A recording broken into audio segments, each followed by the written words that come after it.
앞뒤 옆으로 같이 인사 나눕니다. 하나님의 평강이 함께 하십니다.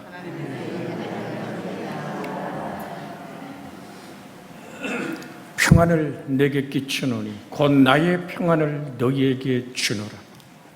내가 너희에게 주는 것은 세상이 주는 것 같지 아니하니라.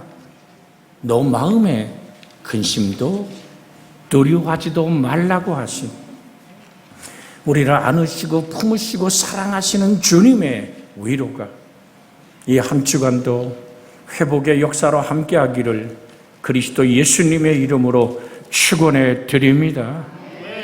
다음 주에는 이제 온전히 회복된 온 교우들이 예배에 정상적으로 참석할 수 있는 그 은총을 우리가 함께 마음에 기도하는 그 은혜가 있기를 예수님의 이름으로 축복하며 기도하기를 권면합니다. 오늘 나누고자 하는 하나님의 말씀, 어떻게 보면 세례를 받으시는 예수님의 모습에서 우리는 겸손하고 온유함을 발견하게 됩니다. 주님이 말씀합니다. 이제 허락하라.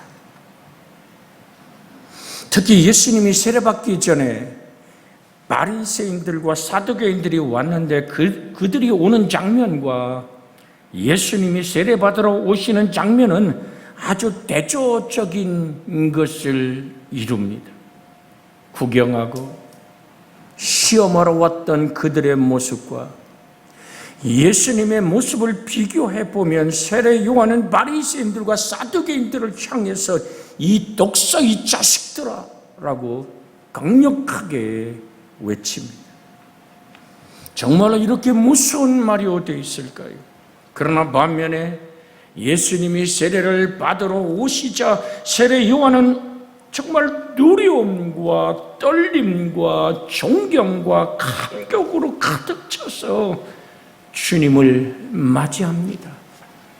나는 당신의 신발끈도 풀을 자격이 없고 신 하나도 그럴 자격이 없는 전능한 창조자이신 예수님 앞에 참 사람께 온 인류의 죄를 걸머지신 예수 그리스도의 세례 베풀문, 정말로 세례 요한에게는 두렵고 떨리는 일이었습니다.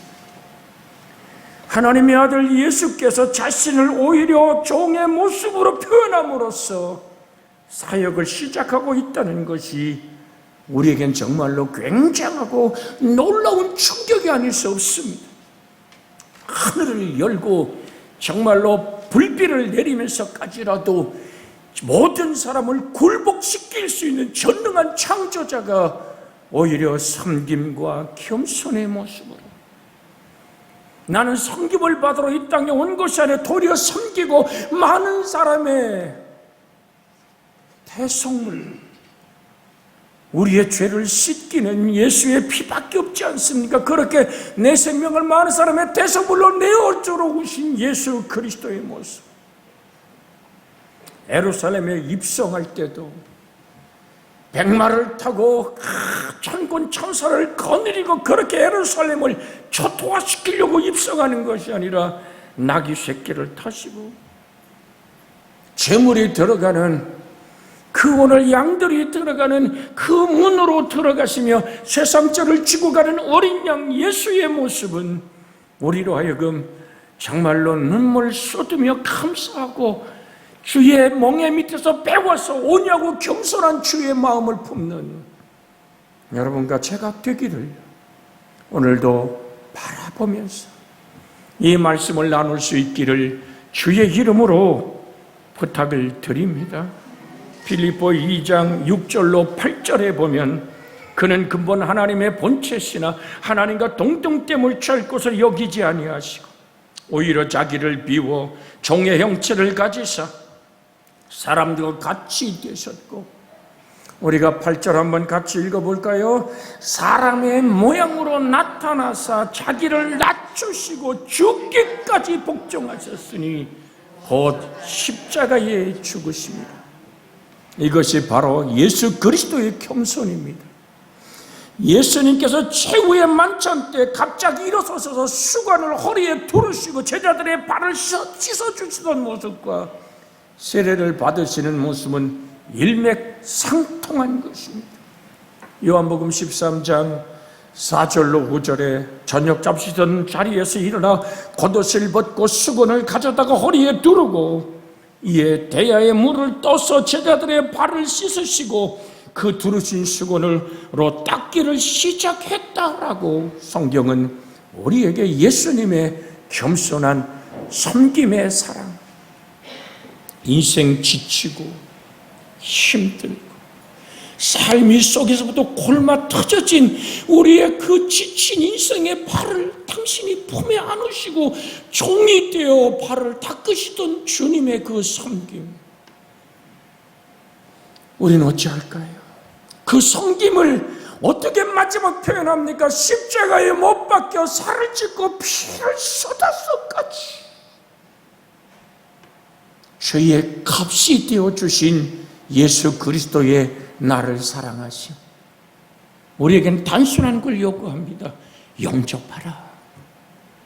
예수님이 너를 향한 사랑, 문 밖에서 두드리는 주님의 못 박힌 그 손은 피 묻은 손이요 칼갈이 찢어진 상처 입은 몸으로 너의 모든 질병을 걸머지고 내가 채찍을 맞았다. 저가 채찍에 맞음으로 내가 나음을 받았다.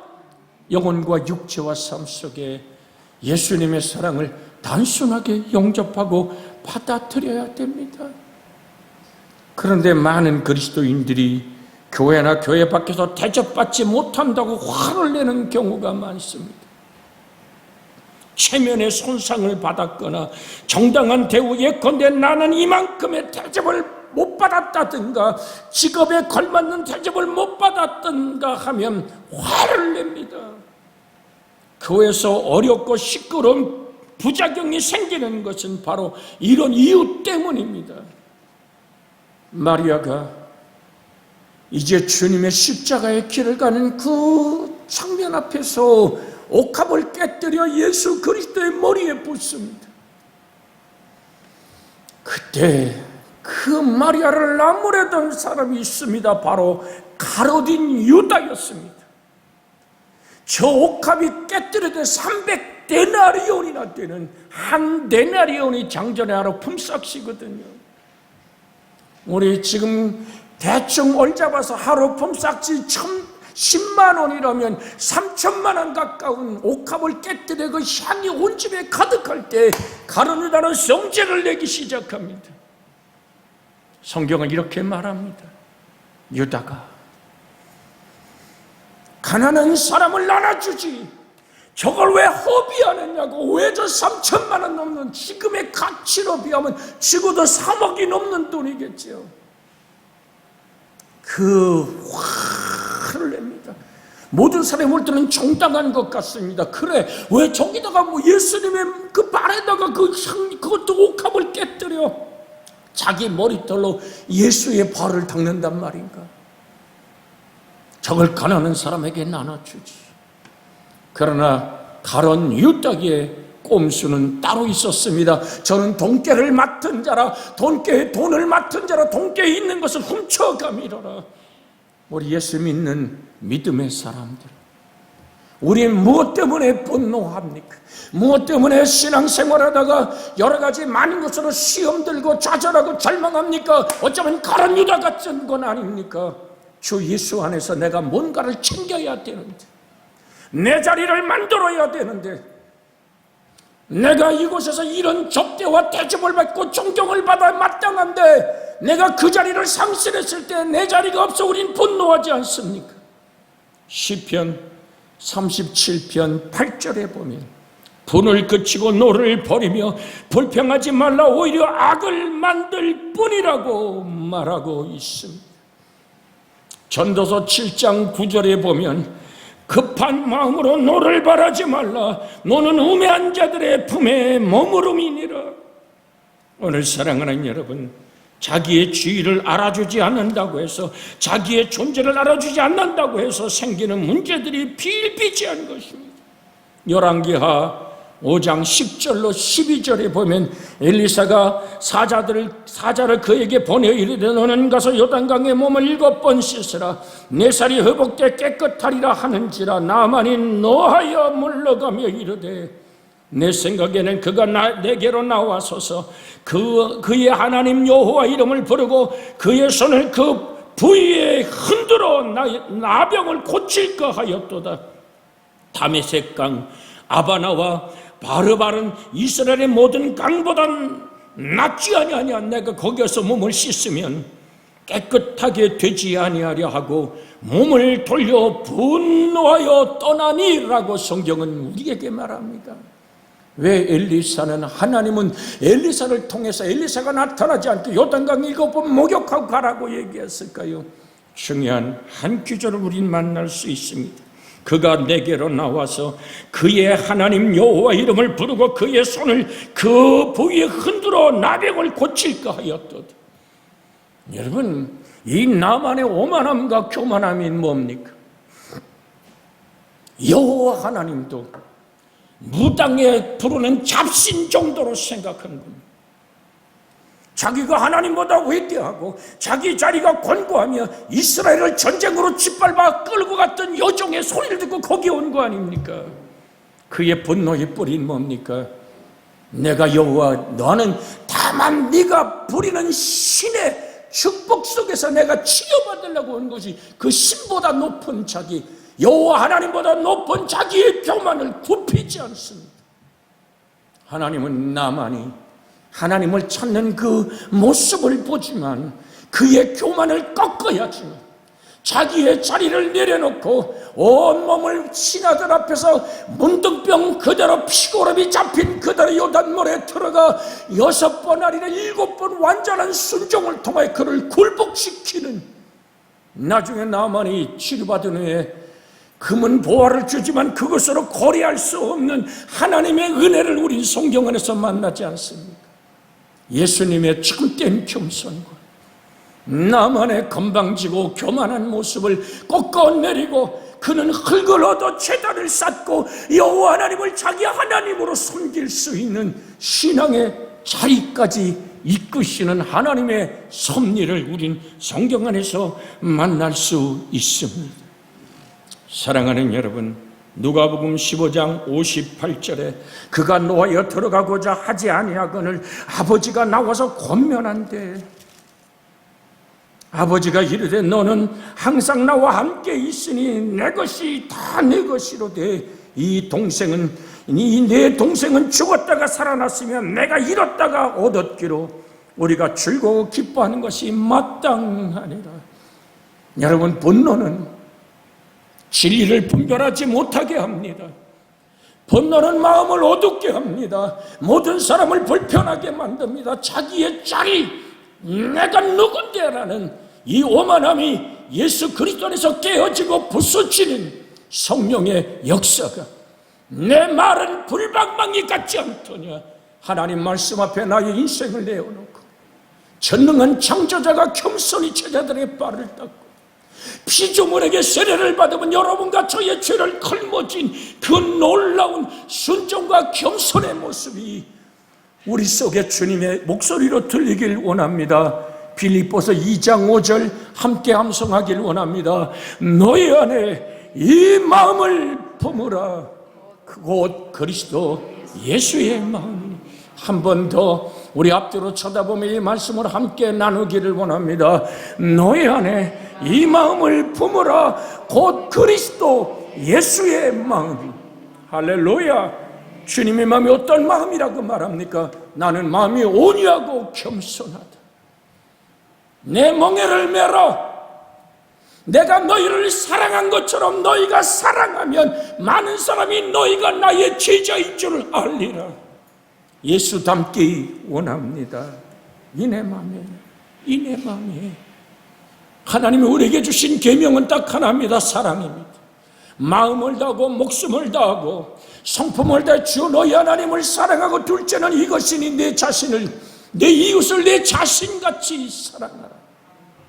그래서 마태복음 5장 22절에 나는 너에게 이르노니 주님이 친히 하신 말씀입니다. 형제에게 노하는 자마다 심판을 받게 되고, 형제에 대하여 라가란 말은 텅 빈 머리, 넌 머리가 벼서, 흔히 쓰는 말은 골이 벼서 저놈은, 그것이 라가란 단어의 뜻입니다. 멍텅구리, 즉 인격에 오늘 모든 경멸을 하는 소리를 하는 자는 공에 잡히게 되고, 그 다음에 뭐라 그래요? 미련한 놈이라 하는 자는, 미련한 놈이란 말은 오늘 하나님을 부정하는 자, 추악한 자, 너는 하나님을 모르는 사람, 너는 하나님을 저주하는 놈이야 라고. 다른 말로 말하면 네 하나님은 죽었어, 너는 하나님과 상관없어 라고 사람을 미련한 놈이라고 하는 자는 지옥불에 들어가리라. 지옥불이란 말을 헬라 원어로 보면 불붙는 지옥에 던져지리라. 오늘 사랑하는 여러분, 영혼이 얼마나 소중한지, 하나님과 나의 관계의 사랑이 얼마나 아름다운 것인지, 그래서 내 안에 사는 이가 그리스도란 말은 온유하고 겸손한 주의 마음이 나를 통하여 사랑으로 흘러가게 하는, 그러나 예수님은 전혀 우리 모습 속에 다가와서 보여진 그 모습을 우리는 성경 안에서 다시 한번 기억하기를 원합니다. 하나님이신 예수께서 그의 길을 예배하러 온 피조물인 세례 요한에게 오히려 나가 나에게 세례를 베풀어 주시오 라고 겸손히 부탁했습니다. 그리고 자신이 대접을 받아야 할 제자들을 발 앞에 무릎을 꿇고 사람의 몸에서 가장 더러운 발을 몸소 씻어주십니다. 주님은 우리에게 이렇게 말씀하셨습니다. 마가복음 10장 43절에서 45절에 너희 중에는 그렇지 아니하니 너희 중에 누구든지 크고자 하는 자는 너희를 섬기는 자가 되고 너희 중에 누구든지 으뜸이 되고자 하는 자는 모든 자 사람의 종이 되어야 하리라. 그 다음에 한번 읽어볼까? 인자가 온 것은 시작, 인자가 온 것은 성경을 받으려 함이 아니라 도리어 섬기려 하고 자기 목숨을 많은 사람의 대성물로 주려 함이니. 이것이 기독교입니다. 이것이 바로 예수 그리스도이며 이것이 바로 교회입니다. 그러나 우리가 때로는 이런 가장 근본적인 그리스도의 모습을 착각하고 있는 것을 우리 자신 속에서 발견하는 겁니다. 예수께서 마가복음 10장 38절에서 서로 높아지기 원하는 제자들에게 다음같이 말씀합니다. 예수께서 이르시되 너희는 너희가 구하는 것을 알지 못하는도다. 내가 마시는 잔을 너희가 마실 수 있으며 내가 받는 세례를 너희가 받을 수 있느냐? 이건 39절은 엄청난 인간의 대답이 됩니다. 그들이 말하되 할 수 있나이다. 예수께서 이르시되 너희는 내가 마시는 잔을 마시며 내가 받는 세례를 받으려니와라고 주님이 이 땅에 선포한 그 말씀은 천지가 없어져도 없어지지 않는 말씀이 되어버렸습니다. 여기서 말하는 예수님의 세례란 예수님의 십자가를 지셔야 하는 세례를 지금 말하고 계신 겁니다. 그것은 세례의 본질인 십자가를 통해서 다시 부활해야 된다는, 즉 그리스도와 함께 죽고 그리스도와 함께 사는 세례를 말하고 있습니다. 내가 그 세례를 받을 수 있다고 고백합니다. 그래서 로마서 6장 3절로 5절엔 그 세례를 구체적으로 설명하고 있습니다. 우리 한번 같이 읽습니다. 무릇 그리스도 예수와 합하여 세례를 받는 우리는 그의 죽으심과 합하여 세례를 받는 줄 알지 못하느냐. 그러므로 우리가 그의 죽으심과 합하여 세례를 받음으로 그와 함께 장사되었나니 이는 아버지의 영광으로 말미암아 그리스도를 죽은 자 가운데 살리심과 같이 우리를 또한 새 생명 가운데서 행하게 하려 함이라. 만일 우리가 그의 죽으심과 같은 모양으로 연합한 자가 되었으면 또한 그의 부활과 같은 모양으로 연합한 자가 되리라. 간단히 물을 뿌리거나 단순히 물속에 들어가는 그런 세례가 아니라 십자가를 지는 예수님이 나의 죄와 허물 때문에 그렇게 십자가에서 생명을 내놓은 그 사랑을 내가 믿음으로 바라보고 믿음의 주 온전하신 예수를 바라보며 십자가에서 그 고통을 참아내신 주님, 그 안으로 우리가 하나 되어진, 사랑하는 여러분, 그 세례를 내가 받을 수 있겠느냐고 오늘 주님은 우리에게 다시 한번 물으십니다. 그 세례받은 자의, 그 예수 그리스도와 연합한 자의 고백은 빌립보서 1장 21절에 내 안에 사는 이가 그리스도입니다. 오늘 내 안에 사는 것이 그리스도니 죽는 것도 유익함입니다. 그래서 예수님은 누가복음 12장 50절에 나는 받을 세례가 있나니 그것이 이루어지기까지 나의 답답함이 어떠하겠느냐라고 주님은 십자가의 그 세례를 말씀하고 계십니다. 예수께서 이 세례를 완성시키기 위해서는 스스로 십자가를 져야만 했습니다. 왜냐하면 십자가와 함께 죽는 것이 세례이기 때문입니다. 금방 우리 로마서를 읽었잖아요. 그래서 너희들이 앞으로 내가 져야 할 십자가를 질 수 있느냐라는 질문이, 내가 받을 세례를 내가 받을 수 있느냐고 주님은 물으셨던 겁니다. 예수님이 세례 요한에게 우리의 죄를 걸머지고 이제 부활의 승리로 나의 구원자가 되시는 유일한 구원, 천하인간의 구원받을 그 이름 예수를 우리에게 주시기 원하는 이 세례 안에 우리가 하나 되어 고백하는 믿음의 생명의 역사가 우리 속에 나타나기를 주 예수의 이름으로 축복해 드립니다. 이 두 성경 구절을 종합해 보면 세례 요한의 물세례에서부터 시작된 십자가의 죽음에까지 모든 과정에서 예수님은 자신을 위한 것이 아니라 철저하게 우리를 위해서 예수님께서 겪어야만 하였던 세례를 지금 말씀하고 계시는 겁니다. 갈라디아 2장 20절에 뭐라고 얘기하고 있습니까? 내가 그리스도와 함께 십자가에 못 박혔나니 그런즉 이제는 내가 사는 것이 아니요 오직 내 안에 그리스도께서 사시는 것이라.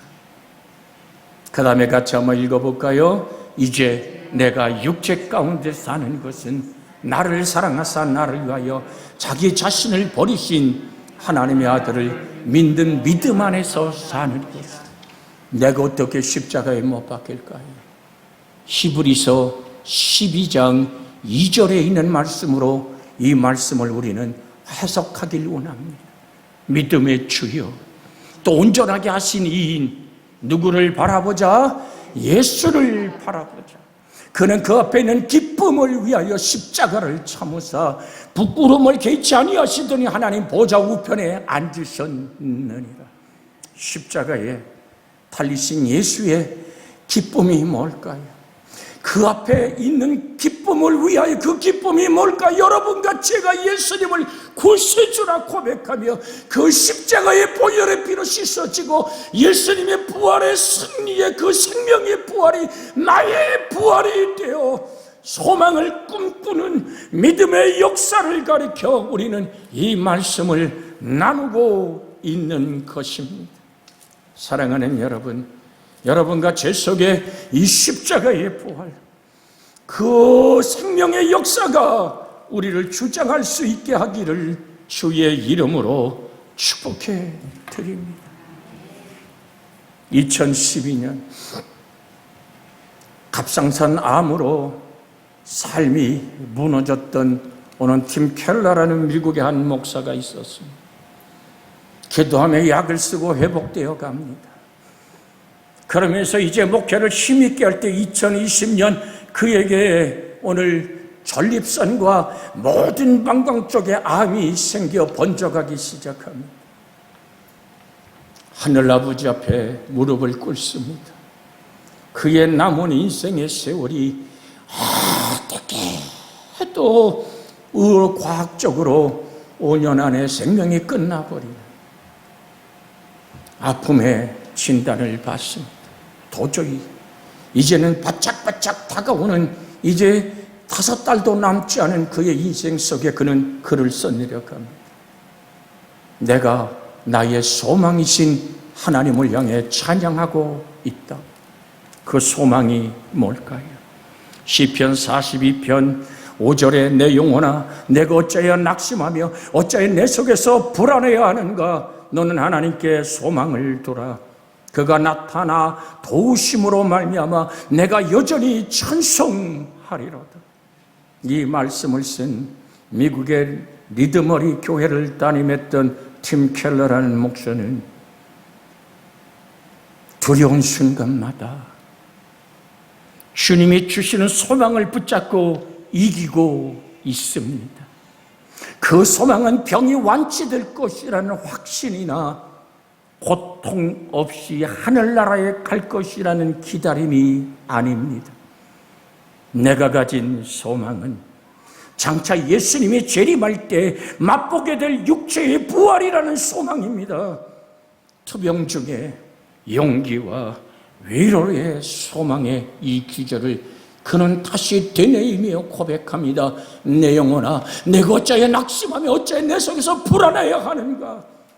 너는 하나님께 소망을 두라. 그가 나타나 도우심으로 말미암아 내가 여전히 찬송하리로다. 무덤 속에 있는 자들이 주의 목소리를 듣는 그날 심판의 부활이 아니라 생명의 부활로 일어나는 선을 행한 자 하나님의 의와 사랑의 완전함이 내 몸에 이루어진 섬김의 손 내밀 줄 아는 주님이 그렇게 겸손히 섬김의 발으로 제자들의 발을 닦고 그의 피를 쏟아 나를 구원한 그 사랑 앞에 우리는 오늘도 주의 마음을 품기를 소원하는 여러분과 제가 되어지기를 주 예수의 이름으로 축복해 드립니다. 하나님 말씀을 붙잡고 이 시간 합심하여 기도합니다. 주여